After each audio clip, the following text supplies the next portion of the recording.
Yes, sorry, mate. I don't know if he's running late or what, but You try and bring him. I don't know if I've got his number or so. Well, you know what you could do. Well, that's not actually a thing. That's not going to work. It's gonna work. It's not going to work. It's gonna work. It's not going to work. It's gonna work. Fine. So I just need to say his name. Hey, Joe Hendry. Welcome back to WhatCulture. Great to see you as always, mate. Say his name and he appears. Indeed. Fantastic to see you. Yes. It's great to be seen. It's great to be seen. TNA wrestler, man who breaks the internet, man who breaks the charts as well. It's insane. It's been a wild couple of months. Yes. So talk me through it, because obviously I know about your history. We've worked together in WCW and done loads of stuff in the past. WCPW. WCPW, indeed. I sometimes find myself saying that as well. Yes. I would have liked to have worked together in WCW. Oh, I loved it. But yeah, I know obviously about your history of doing parody songs and all that, but this is something completely different. What was the inspiration behind it, and what was your reaction when that ball started rolling? Well, so this song has been out for 5 years. Yeah. Which is the strange thing about it. I made the song when I initially went to Ring of Honor, and I constructed it with the viewpoint of I was watching a documentary on Queen, and Brian, is it Brian May from Queen? Yeah. Brian May was talking about how they constructed We Will Rock You and how it was almost an instructional of what they wanted the audience to do. So I kind of had that thought process and that methodology with coming to wrestling theme song, which was you're telling the audience, say his name, he appears. I show them the hands clapping in the video. Yeah. When I want it to happen, I tell them to wave their hands. So I just felt the song that I had, whilst the one I had before, the Joe Hendry makes things better, people like the melody, but I felt I needed something a bit more upbeat. Yeah. So that was the purpose for making it. The purpose for releasing it was, it's so crazy. Now, if anyone who's listening to this, if you are a procrastinator, this story might help you. I nearly didn't upload it because to like Spotify and iTunes and all that, because I was like, I'm running out of time to go to the gym. I've done all my tasks today. And last on the priority list was to upload the song. And I was like, we can get to that another day. I thought, no, you know what? Even if I have to miss the gym today, I'm going to upload this thing. I've been talking about doing it for years. And so there you go. That's if you can just get over your procrastination. You never know what could be the thing. But I will say, it was, I follow, I try and learn as much as I can. And, there's a guy called Gary V, who, I don't know if you heard him before. Yeah. It's like a specialist in social media. And he was talking about have respect for the platform. And the platform, if you can master the platform, your success will follow. So with showing respect to the platform, I saw that my song was getting millions of hits on TikTok. And so I thought, right, people are really getting behind this song. Before I did anything, I thought, now's probably the time to put it out. Yeah. So that was it. It went insanely viral. Like, it's one of those things where I don't know exactly what the way it works with the charts are now. But it was just like, just get it in the top 40. And then it's beating Taylor Swift in the streaming charts. It's on the official charts are posting about it. It was a crazy week that. It was wild. So what happened was, knowing nothing about releasing songs and trying to get them into the charts, I was a musician before, but like I'd never tried this, and I decided, I was like, could this get in the charts? And I watched a YouTube video about these guys who got they got sponsorship money from, I think it was what's that Grand Theft Auto clone called? I know what you mean. Saints Row. Yes. Saints Row. So they got money from Saints Row to make a video, and they're like, what should we do? And they're like, let's make a song about Saints Row and put it in the charts. So they got it in the charts. And so whilst I use a different strategy, I broke it down for me that actually it might be doable. Yeah. So what happened though was I knew nothing about it. So I just thought, well, Monday's the start of the week. But it turns out the release schedule goes from Friday to Thursday. Right. So by releasing it on the Monday, I actually only had 3-4 days of sales. But what happened was, because it was released on the Monday, there was no release competition for the daily iTunes charts. Right. So it was, we never would have got to where we got to in the iTunes charts initially had we not had no competition. So what happened was I released it and then just on its own steam got to number 20 on the UK iTunes charts. Then I put that out on Twitter and then it climbed up and climbed up. And by the start of the next day, it was number 1 on iTunes. And then people were like, let's get behind it. And then it started climbing the other charts and it just grew, and grew and gained steam. And then, it got to number 4 on the big top 40. 4 in the downloads chart and 6 in the overall sales chart. So it's pretty wild. Crazy, yeah. And you got coverage, BBC News coverage, I think twice in one day. Yeah. Wild. Now, the obvious question is, are you going to follow it up? And I suppose accompanying that, and we'll talk about the TNA WWE relationship in a second. One of the big things that I saw around that was obviously Xavier Woods saying he wants to do 2 things if the TNA thing came off, and that was win the tag titles with Kofi and make a song with you. So I actually, as soon as he said that, I wrote the song. So wow. I've written the song. It's done. I haven't recorded it yet. I've recorded a very quick demo. I think it's very catchy. I don't know, for this to actually happen, we need to make sure that, it's something that our companies want to happen. Yes, and you know what I mean? So it's one of those things. I don't know how something like that would work. So I guess I need to speak to my bosses at TNA and see if that is something that we could do. Who knows? I don't know. I think what's really cool about the whole crossover is it's just so new and exciting, and people are just talking about it. And so to even talk to Xavier Woods about something like that, it's so awesome. Which is actually, believe it or not, when I first did extra work for WWE, I think it was a Rosebud. So I was, 7-time Rosebud over here, by the way. I tell you what, the Rosebuds have got an impressive... it's pretty impressive. Braun, off the top of my head, yeah. There's a huge amount of world champions who have been Rosebuds at one point. So it's an impressive list of people to join.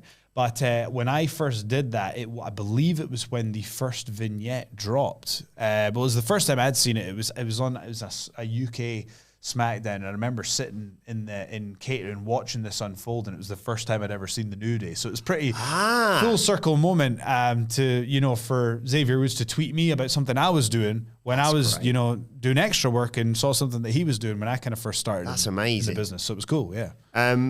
Let's talk about this TNA WWE relationship. Sure. The obvious place to start: Clash at the Castle, Glasgow, Scotland. If someone says your name, is there a chance? So this is what I'll say. Wrestling is at its best when anything is possible and anything can happen. It feels like we're in a period of time in wrestling where absolutely anything can happen at any time. What do we know has happened? So Jordynne Grace has appeared and is done phenomenally well and is challenging for the NXT championship, And what I will say is I think that Jordynne is such an awesome representative of TNA. She's someone that really inspires me. When I talk to, even wrestling students back home about getting better, I talk about, where you just I get them to rate themselves as wrestlers. And I do the same thing. I rate myself and go, what am I out of 10 on physique? What is my promo? What is my match quality? What is, rate myself and everything. And then go every 3 months or so, can I improve by 1 point? And so I feel like that's the journey I've been on for the last while. But I look at Jordynne and she is world-class in all areas. So I think that she is an awesome representative. I think she's shown tremendous leadership, and I think she's the biggest, in my view, she's the biggest star in the company. So, and she's done an amazing job, and she's continuing to do an amazing job. So that's all I'm going to say about that, is I'm supportive of what she's doing as a colleague. I think it's amazing that both companies are working together, and no matter what happens and when it happens, whatever TNA Wrestling asks me to do, I'll be there. I think it'd be amazing. I've been lucky enough to see you on numerous occasions, get great reactions. I remember from the Prestige days in WCPW, not the nicest reactions as well, but with, we've got Drew on there, Piper Niven, Dawn Fire. I feel like you'd get an incredible reaction. These are all people that we almost all of us went to the same training school. Yeah. You know, and like these are people that have been up and down the road with, like, you know, in the days of ICW. So it's so phenomenal to see them doing so well. You know, I've been lucky enough to wrestle Drew many times, you know, and he's mentioned the stuff that we've done in the past before. Drew is, to me, he was our Undertaker, if you know what I mean, on the UK scene. And that wherever he went, he was just the standard bearer. He was the person that you went to. He just lifted the entire product, you know? So to see him doing what he's doing now, it's unbelievable. And he is such a leader. And I loved working with him when I got the chance to work with him. And, you know, you can never say, this is what's so great about wrestling. You never know what's going to happen. So if, you know, at some point in the future, who knows, a couple of years down the line, whatever, if me and Drew have an opportunity to work together, no one knows. And that's what's so exciting. And just to be clear, by the way, like, I'm not like, I know nothing. All I know is I show up to work and I do the absolute best job I can to the best of my ability. That's all I do. I'm not worrying about, you know, what's going to, I'm not worrying about what's going to happen and when and all that. All you can do in this business is just show up to work and just give your absolute best. And that's the approach I've taken. And it's been awesome. Like, the support of the fans has been absolutely unbelievable. Yeah. Unbelievable. Like, I just, you know, a couple of months ago, I think like 6 weeks ago, I had 19,000 followers on Instagram. I've got like 55 now. Jeez. You know, it's crazy. I love seeing all the people editing the song into. I know you said it's been viral for a while now, but like, anything happens, the Prince Charles portrait reveal, boom, it's on there. It's just every single time it's like, when's the Joe version of this going? So on? I actually have. So my brother has worked with me for a long time. Even just like in terms of like, with my entrances, I film a lot of the entrances by myself. They have to be, in my view, you have to be able to film the entrances by yourself. It's just the kind of editing style. So all the zooms and stuff I do in post-production. But my brother has helped me film stuff in the past. And now he moved on from his old job. And I was like, right, well, I guess you're a full-time meme maker now. And so that's what he's been doing is he, as a job, has just been, you know, editing my food show for TNA. He's been making these memes and stuff like that. So yeah, it's weird how all the timing works out, like having somebody there to capitalize on all these things. It's been very helpful. With the TNA WWE working relationship, I was very, very excited when it first came through, and like you say, Jordan's there facing Roxanne at Battleground this weekend. You know, as someone who's known you for a long time, I was very excited for you for obvious reasons, as I've mentioned. What was the feeling like within TNA? Because like you say, like, if you'd have suggested this just a few years ago, it would have seemed impossible. You know, like, you have the forbidden door with AEW and New Japan and other companies as well, and there was a relationship between Impact and AEW there as well. But like, yeah, for yourself, for the whole locker room, what's that opportunity to work with WWE and people go both ways potentially? That must have been so exciting. Oh, it absolutely is. I mean, Drew put up a tweet the other day that said the door opens both ways, you know? So, and he posted a picture of himself with the TNA World Heavyweight Championship, which is very exciting. And again, this is the thing. I would love to be able to say, hey, you know, and, you know, all this, but I know nothing. And that's kind of what's exciting about it as well, is in terms of knowing what's going on. It's like, that's what's exciting about wrestling now, is it's just like, no one knows. So it's like there's unlimited possibilities. So I just think it's an awesome time for wrestling. It's an awesome time to be a wrestler. It's an amazing time to be a professional wrestling fan. But I just want to say, like, I know I said it before, but like, I've been truly blown away by the support. Like, sometimes, honestly, like, this sounds weird, but it is emotional thinking about it, because it's like, I've given so much to this game for so long, not knowing if you know, what was going to happen or if things were going to work out. Like, I remember the moment where everything changed for me was I was at North Wrestling, which is, you know, we're in Newcastle right now. Yep. At North Wrestling, I was wrestling Scotty 2 Hotty, and I did an entrance video for him. And I remember feeling in my heart the reaction from the crowd and just seeing the smiles on their faces and just being like, yes, you know, that. And I realized then that it's not about what I get out of the business. It's, you have to come at it from a perspective of what can I give to the business? Do you know what I mean? I heard Maven say this like in an interview he was doing the other day where he said when he was younger, he didn't understand that, but now he's, in retrospect, he says if he could have told his younger self, what can you give to the business? That's what I think about. And so for me, my focus switched from I must achieve this, I must do this, to what's the best audience reaction we can get here? What's the best business that we can do right here? And I decided right there and then that, you know, that show maybe had 300 people, but it was packed. Yeah. And I said to myself, I was like, if this is as big as it gets, I'll do it. I'll do it. If this is as big as it gets, I'll do it, and I'll do it to the best of my ability. And I let these ideas of grandeur go almost, and I just focused on the process. And by doing that, the success started to come. Yeah. And then I got signed to TNA, which was Impact at the time, and then great things started to happen. So for me, it's just, you know, it's just trying to do the best job that I can do, trying to get better every single show, every single day. I really like that, and it sort of reflects on something I was going to talk to you about, because I want to talk to you about the parody songs, because obviously everyone's got their favourites.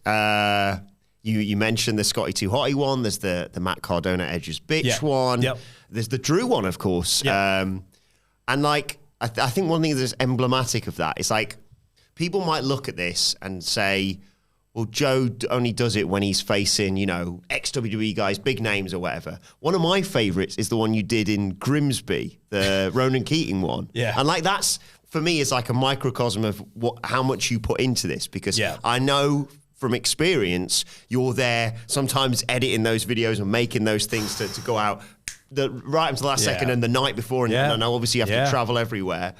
How's that for you? And what's some of your favourites that you've done? The Grimsby one I like a lot because for those who haven't seen it, like I went to this town called Grimsby. For those who haven't been to Grimsby, anyone who's from Grimsby, I have no heat with people in Grimsby because they completely agree with everything that I said. It's fair. It's called Grimsby and it's the most grim location in the United Kingdom. But you have like a love for it for that reason, you know? It's endearing. But so that is a favorite of mine because you're going into somewhere and you are just decimating the town and its townspeople. The chorus was the ugliest fans in the world are in Grimsby, and people from, was it the ugliest fans in the world? Grimsby. And Cleethorpes awakens a rage that's within me. Yeah, so it's like just decimating their town hall and their town and the people within it, and they applauded and laughed. You know, so that one was definitely a favorite because I think people think you can only do it from the perspective of being like a fan favorite, but they can be done from multiple perspectives. So that certainly is a favorite. I think working with AJ Francis has been a highlight. You know, it's that's been a lot of fun. The live concert that I did, that was a huge. The reason this is all happening in my view, it takes I always say this, it takes an army of people to get someone to where they need to be. I've had an army of people help me, even recently. If I was to name them all the people that have been helping me on this journey, even in the last 3 months, we'd be here for a long time, right? But it takes so many people pulling together, from my colleagues, like the other wrestlers on the show, trying to make everything work. It's the people that you're working with in the program that you're with.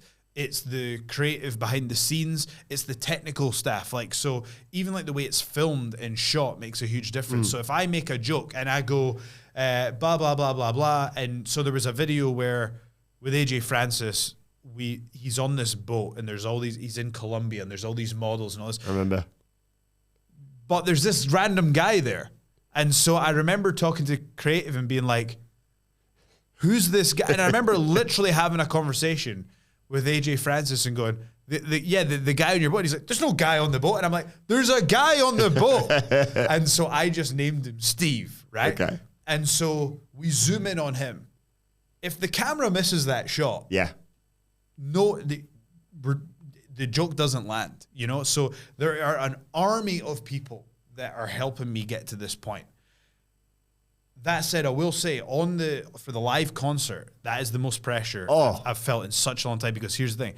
I hadn't played acoustic guitar since 2015. Wow. So when I was asked to do that, I had to buy an acoustic guitar and learn how to play guitar properly again, because I did the guitars in my entrance song, but I only do enough guitar to play the parts. Do you know what I mean? Yeah. So it's like I will literally learn, what's the solo again? And I'll practice at my leisure when I'm sitting down in the studio where I can make unlimited mistakes, but to actually be good enough to do a live concert. And so the parody that we did of the Creed song as well, that song is quite a complex song for one guitar. Like, because you've got the lead riff and the chorus. I'm like, how am I going to play both at the same time? When Creed play it, there's like two guitarists. Yeah. So this is all going through my head, but I knew in my heart that my career would never be the same again if that went well or badly. Oh, it was like you say. Yeah. It's funny. You're obviously wrestling Elijah, the former Elias, for North Wrestling's very soon. And Discovery Wrestling. And Discovery My Wrestling. promotion the next day. Yes. And it'll be fascinating to know, like, you two going at it. It's going to be great. And he's someone as well who I've thought, like, you go out there with a guitar, it's make or break. And obviously the illusion is it's the rock concert. And that's one of the most infamous things. That was one of the, so here's the thing. So I initially, when I was asked to do the concert, I initially said no. Really? Yeah. Because that was one of the reasons. Because I was like, The Rock just did this. Yes. And the Toronto segment, the original one, is like, The Rock's my favorite wrestler of all time, right?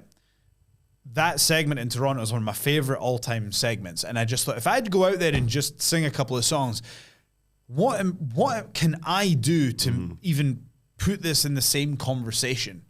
And then the conversation developed, and then it turned out, actually, we might be able to use a copyrighted song. And then the conversation became, well, if we're going to do a copyrighted song, it has to be something that's synonymous with wrestling, a band that everyone knows. Like, so it had to be a Limp Bizkit or Evanescence or something like that. And then Creed came up. And then it was like, right. And then when we got the hook with the, can you take me higher? Can you please get fired? Then we were like, okay, we might have something. Yes. You know? Yeah. But I cannot tell you the pressure, because I hadn't played guitar live since 2015. And when I played in 2015, it was like G, C, G, D. It was just the chords, you know? This is like this is in a famous venue. But I'm looking at the wall, my favorite bands have played in this venue, and I'm going, I knew that if this went badly or it went brilliantly, my career would never be the same after it. And you just have those moments, and it was like, are you a game day player? And I knew I just had to go out there and do the business. And it was, you know, it was terrifying, but you live for these moments, you know? So, and it went out, and after I landed that, when I was nervous for you. Oh my God, dude. I was watching this going, So here's the thing. So I thought, what can I control? And I got, in my view, the best guitar money can buy. The best guitar that money can buy. It cost me like $2,500, right? So beyond that, in my view, it's just, limited edition this and preference and all that, right? So it's a Martin guitar. This is like, it's a solid, one-piece solid Martin guitar. In my view, you can't get better. Because I was like, if I can control that, because you know when you see live music segments, a lot of them don't sound brilliant. You know, I don't mean in wrestling, I mean in general. Like sometimes live sound just, you know, you'll be watching a BBC concert, or Tea in the Park or something, and the sound will just be off or something. So I was like, what can I control? So I'll get the best guitar that I possibly can. And then so I take the guitar with me, and they wouldn't let me take it on the plane. So I had to hand it over to them. My bags made it, but the guitar didn't. And my guitar didn't arrive on the day for rehearsals, and I'm going. And what people don't know is I've got this food show, I've got matches to do, I've got this, and the guitar's not there. So we didn't get the rehearsal the day before. Oh, wow. So when the guitar arrived, and this is when you should always invest, because the guitar arrived, if you think about it, it'd been in the, you know, sub-zero temperatures in the air, it's been hot in the airport, it's then in the Vegas heat. Open up the case, it was still in tune. Wow. And I was like, I get the guitar, and honestly, it's so crazy, like it's so terrifying, but you live for it, you know. And I was like, I have to do the business. I have to go out and do the business. And when it went well, I knew in my heart my career would never be the same from that point on. And I've been told by a lot of people who I respect that they saw me differently from that point. And if you look at it, that was a moment. And then it was the same week that the song came out. It was the same week. So those two things happened at the same time, just mushroom cloud of attention. The rest is on me. Can I get my physique to where it needs to be? Can I chip away at that? Now I'm doing main event matches on TV. People know me for the guy that goes out and is entertaining for 5-10 minutes. Can I do the same for 20, 25? That's what I'm having to prove now. And it takes time to build that equity with the audience. But that is what my ambition is right now. That's what I'm thinking about, is just getting better, you know? It's amazing to see, mate. And you've got Against All Odds in Chicago. Yes. June 14th. Slammiversary in July. I'm so excited to see what comes next for you. I'm excited. And this is the thing. Who knows what's going to happen? We're at a point in wrestling where anything can happen anywhere, anytime. So I'm extremely grateful to be in the spot that I'm in right now, and I don't take it for granted. TNA have been amazing. They have invested so much time and resource into me. You know, it's like I'm just trying to do the best that I can do to do the best work that I can with the opportunity that I'm being given. That's it. As simple as that. Pleasure to chat to you as always. Awesome. And we'll do this again very soon. And hopefully we may see you in Glasgow. Clash at the Castle. We can but dream. You can dream. Joe Hendry, thanks very much. Thank you.